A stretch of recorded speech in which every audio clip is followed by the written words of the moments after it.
Trump now saying he will double tariffs on Canadian aluminum and steel imports. He says it's a response to Ontario, the province of Ontario, placing a 25% surcharge on electricity coming into 3 U.S. neighboring states.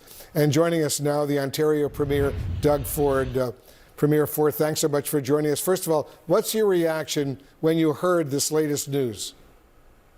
Well, first of all, thanks for having me on, Wolf. And it's disappointing, and I'll tell you the reason it's disappointing, because Americans are going to pay more. They only have the capacity, the U.S. only has the capacity of producing 16% of the aluminum they need.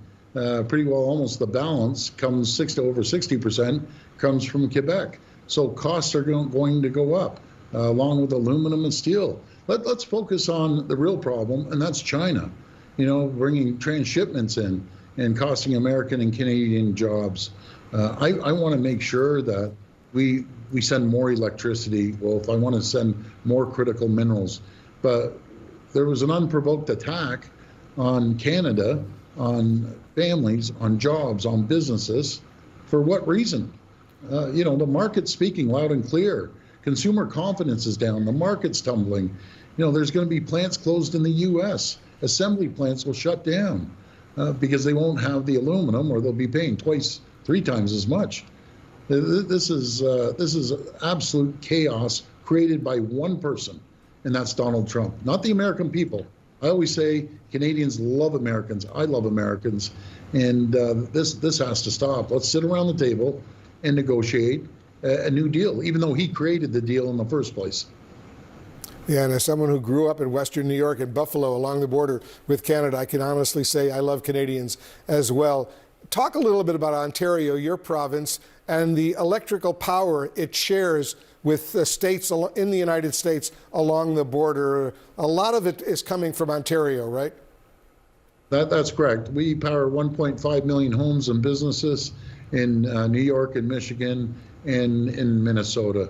I just got off the phone with Governor Whitmer. I consider her a friend. We've worked together for 7 years. She's a wonderful person, and I apologize to her.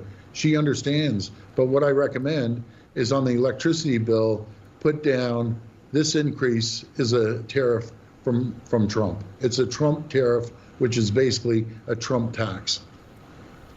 As you know, you've called this an unprovoked trade and tariff war initiated by the United States against Canada. Trump is saying that Canada pays very little for national security and relies on the U.S. for military protection. What's your response to him on that issue?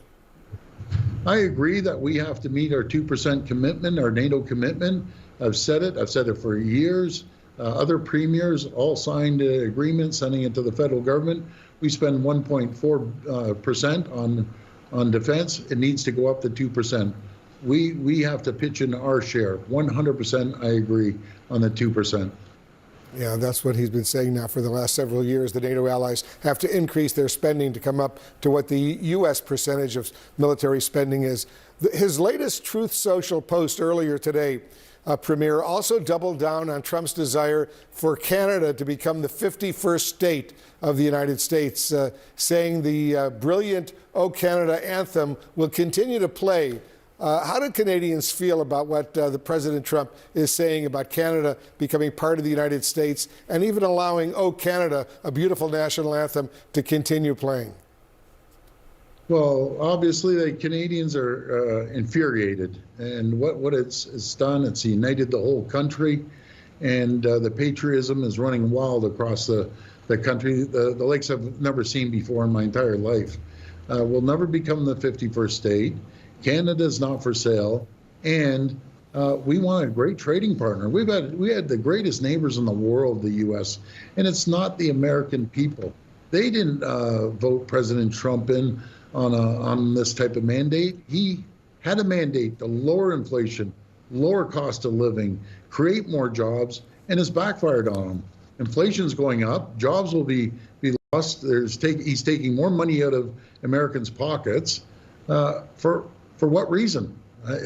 We're still trying to figure this out. Let's sit down at the table and negotiate this deal. If there's things he doesn't like, then we sit down and we have a conversation. But just going tit for tat back and forth, all it does is hurt Americans and Canadians. It's unacceptable. Before I let you go, Premier, I want to ask one final question. Trump is calling on Canada to drop its tariff on dairy products. Is this a realistic request? Well, it's one of the items that obviously it gets under his skin. Let's sit down and talk about it. That is as simple as that. Let's renegotiate the USMCA. Let's stop the bleeding on both sides of the border as China's sitting there laughing at both countries. Let's sit down and negotiate a fair trade for both countries, and everyone benefits. Yeah, it's amazing what's going on. Hard to believe. As a kid growing up in Buffalo, New York, along the border with Canada, whenever I would go to a Buffalo Sabres hockey game, they'd always play the U.S. national anthem, but they would always play "O Canada" as well, because so many of the hockey players, almost all of them, were Canadians. And I just remember that as a kid growing up. Doug Ford, the Premier of Ontario, thanks very much for joining us. We thought it would help to give a bit of a debrief, catch you up. President Trump started his tariff tango with Mexico, Canada, and China on January 31st. He paused it 3 days later for 1 month. The next day, China tariffs took effect. Canada and Mexico followed in March, but just a day after those tariffs took effect, the president announced a carve-out for automakers. A day after that, a 1 month delay for other products. On March 7th, he threatened reciprocal tariffs on Canadian dairy and lumber. That brings us to the announcement that we have been telling you about this morning on steel and aluminum.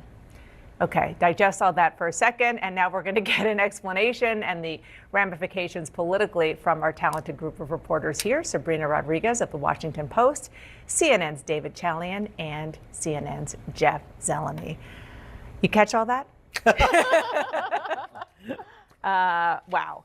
David Chalian, I'm going to start with you because it is confusing. It is uncertain. It is trademark Donald Trump to govern by chaos, as we've said time and time again. But it is also trademark Donald Trump to care about the markets. Well, I think that's why you saw some of that whiplash. Yeah. Some of that was in response to the markets, right? Not just to inject chaos for chaos's sake. I know he told reporters last week he doesn't watch the markets. I just, And there's a bridge he can buy. Exactly. There's absolutely no truth to that. And, he's going later to talk to the Business Roundtable. And, he is clearly getting a lot of input, not just from Republicans on Capitol Hill, but from a lot of the high dollar donor business people, the business community. These folks have inputs into Donald Trump. And I've talked to some Wall Street folks, both supporters of the president and not supporters of the president, all of whom work for these big banks and financial institutions, who say that there's a mood shift right now, and there's real concern in the marketplace. I mean, we see it obviously in what the Dow is doing, but there's a real concern that there is not a long-term plan. Trump's latest tariff tantrum against Canada shows exactly who he is: a chaos merchant who doesn't give a damn about American consumers or workers. He's doubling tariffs on Canadian aluminum and steel when America can only produce 16% of the aluminum it needs. Do you understand what this means? Higher prices for you. Jobs lost in American factories that depend on these materials. All because Ontario charged for electricity going to 3 states? This isn't strategy, it's spite. Doug Ford nailed it when he called this absolute chaos created by one person. Meanwhile, China sits back laughing as Trump manufactures crises with our closest allies instead of addressing real issues.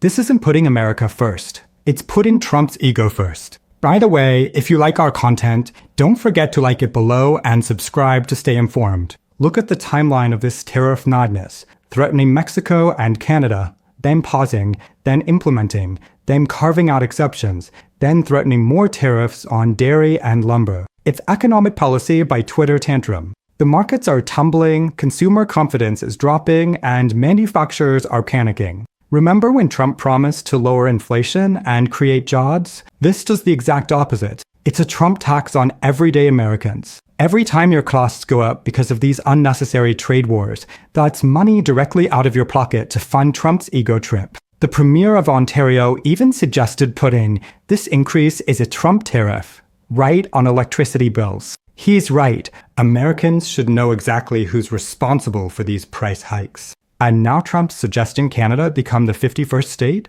Seriously? Our neighbors to the north are infuriated and united in patriotism against these attacks. This isn't how you treat your closest ally and largest trading partner. Doug Ford practically begged to sit down and negotiate, saying, "Let's stop the bleeding on both sides of the border." That's what actual leadership looks like, seeking solutions, not creating problems. Trump promised he'd be the greatest dealmaker ever, but all he does is blow up existing deals and replace them with chaos. Americans deserve better than this economic malpractice. We need a president who understands that trade isn't a zero-sum game where someone must lose for America to win, especially when that someone is our closest friend and neighbor. Do you love our content? Show some love by liking and subscribing to our channel.